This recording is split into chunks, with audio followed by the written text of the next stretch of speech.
नमस्कार मित्रों, मैं विकास वर्धन। आज आप लोगों के समक्ष एक कहानी लेकर उपस्थित हुआ हूँ। मैं यह कहना चाहूँगा, केशव चंद्र और रामकृष्ण परमहंस के बीच की जो बातचीत है, उनके बीच जो एक विवाद हुआ था,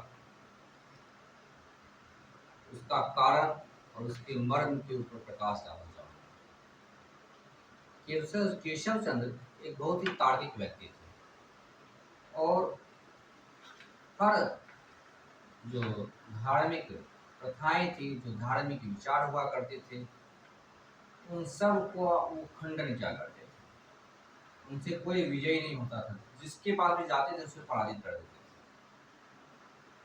अपने इलाके में अब एक काबिल व्यक्ति बचे, परम ज्ञानी रामकृष्ण परमहंस।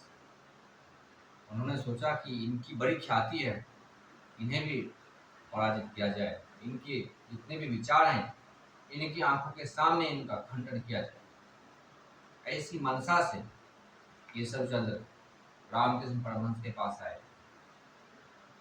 रामकृष्ण परमहंस के जो भी विचार उन्होंने सुने थे, सबका बारी बारी से वो खंडन कर रहे। जितनी बार खंडन करें, रामकृष्ण परमहंस उछल कर खड़े हों और मुस्कुराते हुए हंसते हुए केशव चंद्र को गले लगे, बोले वाह वाह क्या बात।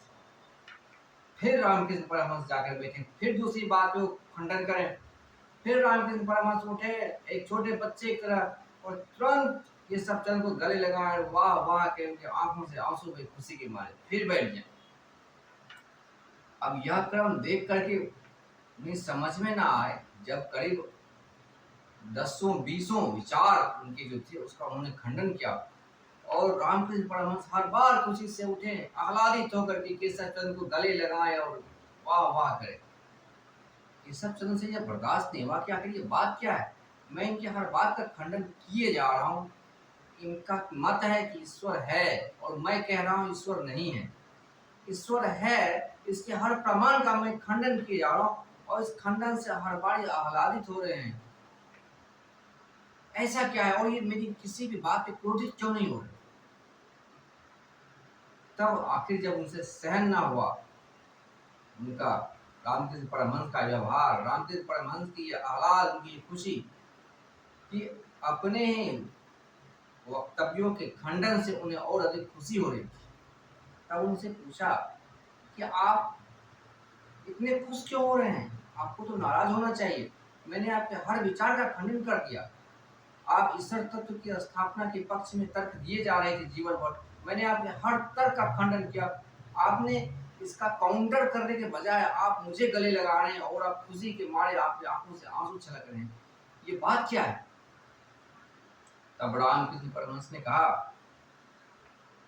कि ऐसी प्रतिभा जो मैंने आप में देखी, यह प्रतिभा तो सिर्फ उस उद्गम स्थल, उस परमात्मा से ही आ सकती है।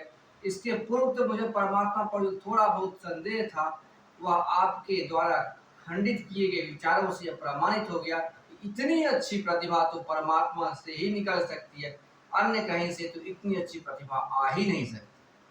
अब केशव चंद्र के पास कोई रास्ता ही नहीं था उनके विचारों को कॉन्ट्राडिक्ट करने का, क्योंकि जितने भी थॉट से, जितनी अधिक प्रतिभा से वो कॉन्ट्राडिक्ट किए जा रहे थे रामकृष्ण के थॉट को, उनके विचारों को, ईश्वर के प्रति रामकृष्ण की आस्था उतनी ही अधिक मजबूत होती जा रही थी।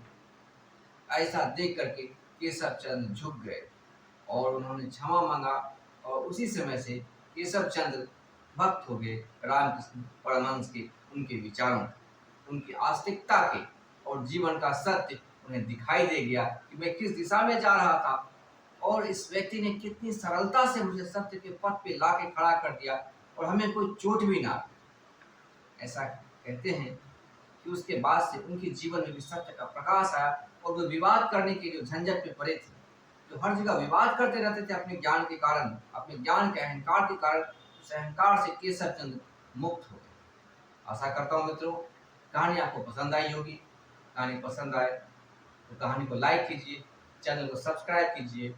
बहुत बहुत धन्यवाद।